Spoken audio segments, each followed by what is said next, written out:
Meus amados irmãos, a paz do Senhor Jesus, bendito seja o Senhor nosso Deus, que nos dá esta grandiosa oportunidade para juntos meditarmos em Sua santa e poderosa palavra.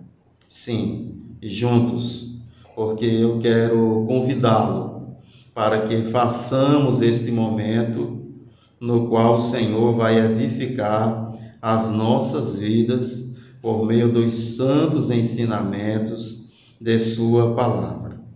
Para isso, vamos ler um texto que está em Gênesis, capítulo de número 12, e no versículo de número 3, onde está escrito: E abençoarei os que te abençoarem, e amaldiçoarei os que te amaldiçoarem, e em ti serão benditas todas as famílias da terra. Esse texto, ele está inserido numa porção que é conhecida como chamado de Abrão, pois o patriarca Abraão, antes de ser chamado por este nome, anteriormente era conhecido como Abrão. E Deus o chamou para que ele fosse a origem de uma grande nação. Deus estava executando o seu plano de salvação para a humanidade. E para a realização desta obra, ele chamou um homem chamado Abrão, que seria o pai da nação de Israel, nação esta da qual viria o Messias, que é a pessoa do Senhor Jesus Cristo. Então Deus, na pessoa de Abrão, estava dando forma ao seu projeto salvífico. Deus estava dando origem a uma nação que traria para a humanidade aquele que seria o Salvador de todo o mundo. Nós sabemos que este homem depois teve o seu nome mudado para Abraão. E Abraão é conhecido como o nosso pai. Abraão é o nosso pai na fé. Ele é o pai de todos que têm fé. Até porque Abraão, ele é um exemplo de fé. E quando eu digo que Abraão é um exemplo de fé, não é somente pelo fato dele ter obedecido a Deus. Eu vejo que muitas pessoas destacam isso, que Abraão obedeceu mesmo quando não viu. E o que Abraão não viu? Abraão não viu o cumprimento da promessa, que seria a posse da terra de Canaã. Sim, ele não viu. Entretanto, nós sabemos que Abraão tinha comunhão com Deus. Deus falava com Abraão de muitas formas, e isso, claro, fortalecia a fé deste homem. É o mesmo que também acontece com as nossas vidas. A nossa fé, ela é fortalecida quando Deus fala conosco, quando a palavra de Deus entra em nosso coração, quando nós lemos a palavra de Deus, quando nós meditamos na palavra de Deus, quando nós cantamos a palavra de Deus, a nossa fé é fortalecida.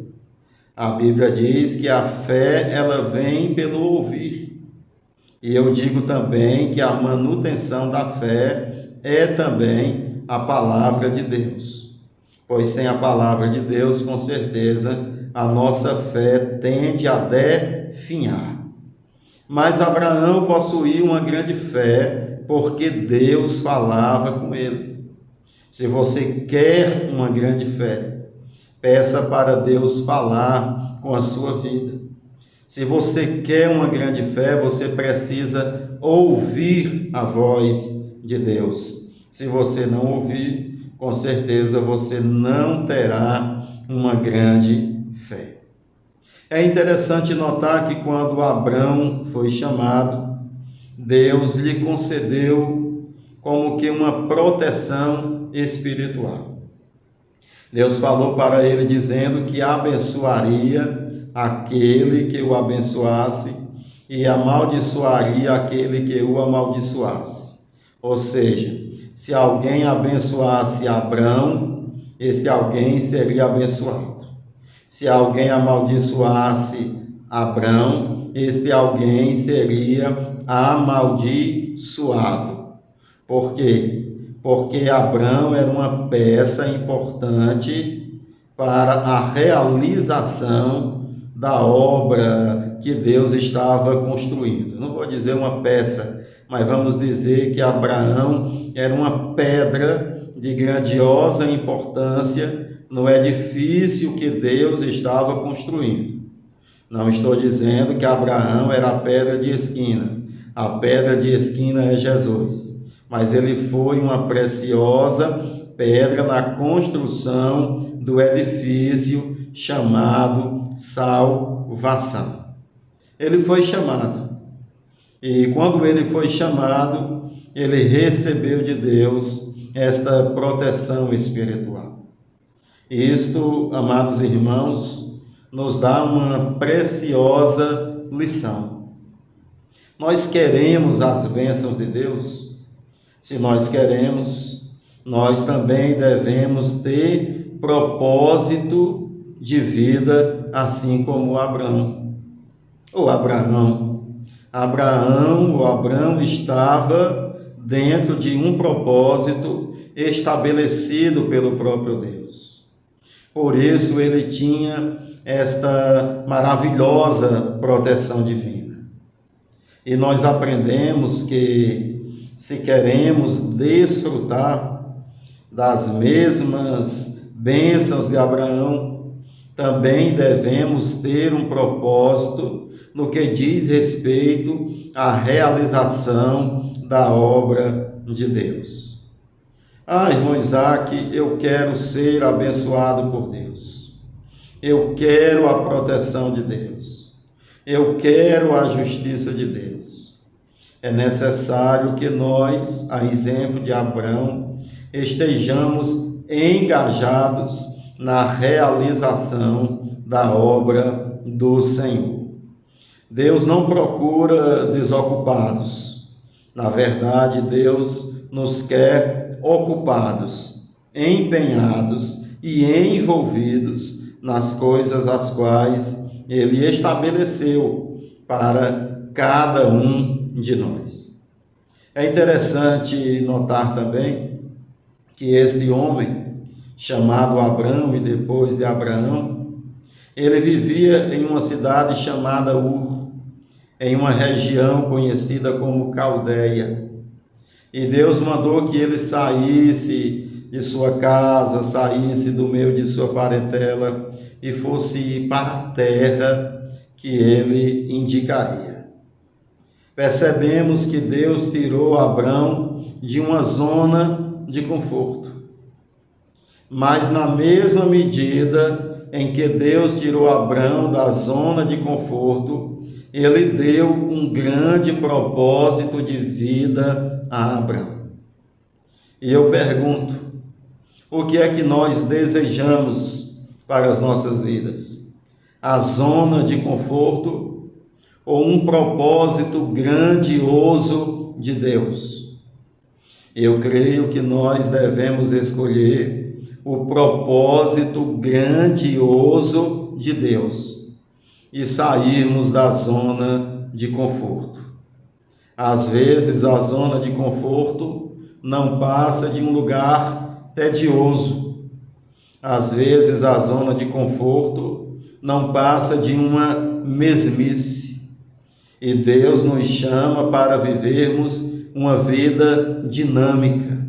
Deus está nos chamando para vivermos uma vida tomada pelo entusiasmo, pelo fervor, pela esperança, pela vocação, porque fora destes requisitos, a vida é sem sabor. E Deus não quer que vivamos uma vida sem sabor.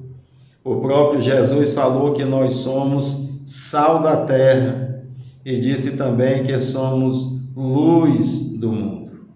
Vale a pena. É bem verdade que por vezes negligenciamos as designações de Deus. É bem verdade que por vezes não fazemos caso das coisas que Deus nos aponta ou que Deus nos manda fazer, porque temos preguiça, queremos procrastinar, queremos a zona de conforto, mas como já disse anteriormente, viver assim é viver uma vida medíocre, é viver uma vida assim na média, e Deus não quer que vivamos esse tipo de vida. Ele quer que vivamos uma vida que busca a excelência. Talvez você esteja dizendo que você está muito longe da excelência. É muito provável que este que vos fala esteja mais longe ainda. Entretanto, eu ainda tenho o objetivo de permanecer buscando. Não pretendo desistir desta caminhada. E você também não pode desistir, porque se você desistir, você sairá da graça e a sua vida perderá a graça. Creio que você entendeu do trocadilho. Que Deus em Cristo te abençoe. Até a próxima oportunidade.